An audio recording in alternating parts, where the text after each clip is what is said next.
it's Bonnie Southgate hEDS Rehab here, and I'm bringing you another MET. So I said I was going to give you a series of METs, which are muscle energy release techniques. Particularly, we are using post-isometric relaxation technique, which comes out of the umbrella of METs. And if you want to know more about that, then I have a video on all about METs. We are looking today at one of the rotator cuff muscles called Subscapularis.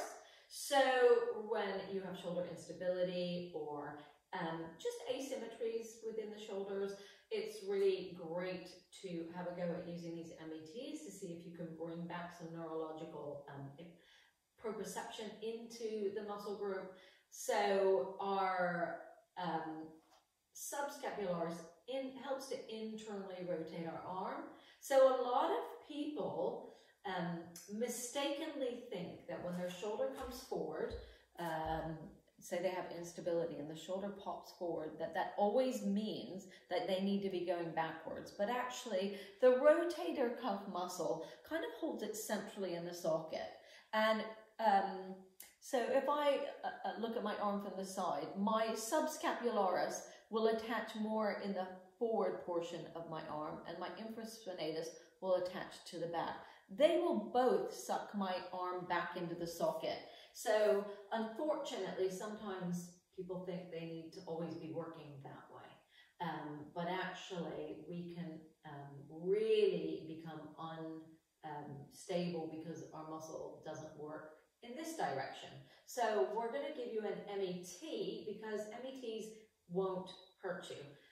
They're not stretches, so you're not going to ever be taking yourself into a dangerous place. So if our subscapularis is not functioning and it's maybe a little bit in spasm, or it's limiting our range, it will be limiting our range in external rotation. So what we're going to do is take that arm to external rotation where we're comfortable. And a lot of people with instability will find this is not a good, comfortable, what they feel is a safe place. You can keep your elbow down, that might feel a little bit safer.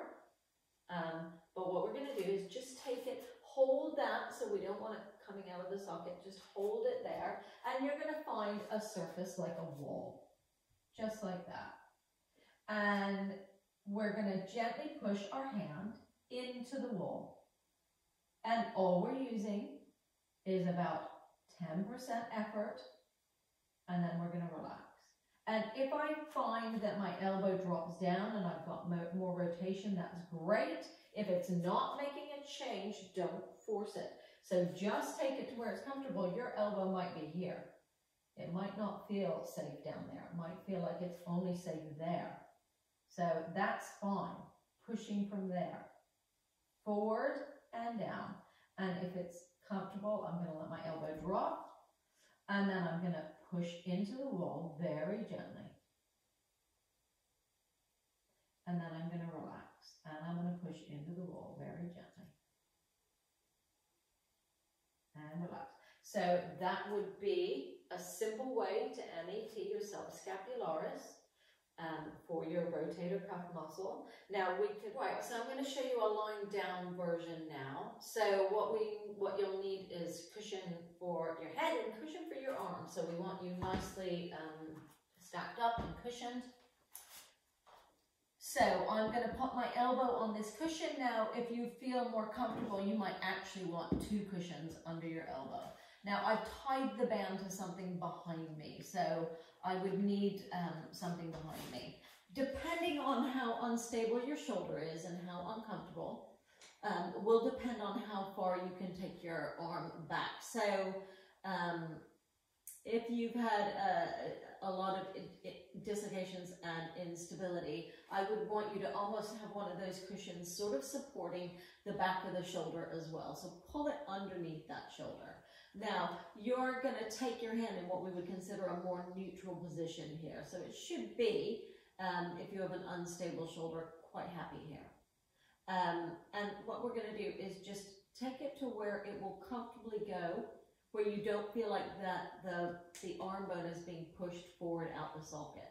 So you could take your other hand for feedback and see how far back does that arm go comfortably. Now I'm okay because I've been doing these and I've completely changed my completely dislocating, unstable shoulders into really well-functioning shoulders. So I probably started here though. I was unable to take that arm very far back. So if you imagine I started about there. Now what I'm going to do is I'm going to push my hand in that direction.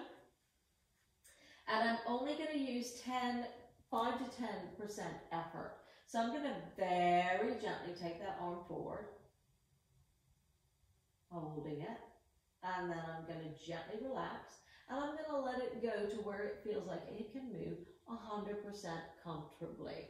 And so that's going to be my new position.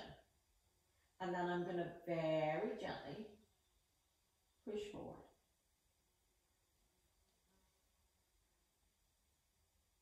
And I'm going to gently let it come back. And one more time, I'm going to very gently push forward. I'm not pushing really tight. It's 5 to 10% effort because I know as someone, if you are hypermobile, then you will be over recruiting.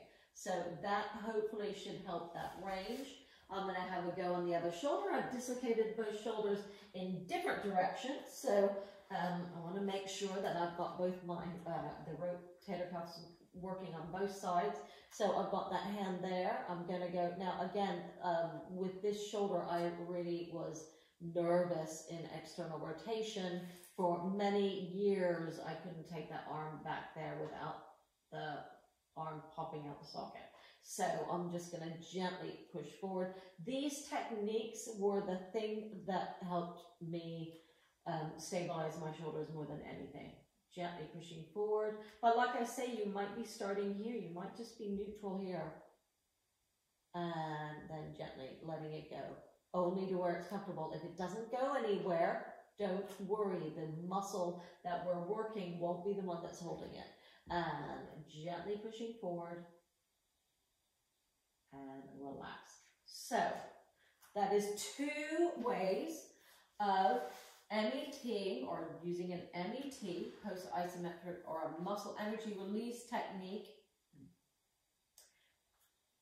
So that is 2 ways of doing a post-isometric relaxation technique, which is part of the group of METs for your subscapularis rotator cuff muscle. Have a go, try it, do all of the rotator cuff ones to try and give great balance to the shoulders. Keep the range small, only go where it wants to go super easily. You don't want to be fighting. The ball should stay centrally. It shouldn't start to move forward or backwards out of the socket. So it's only moving where it can pivot on itself.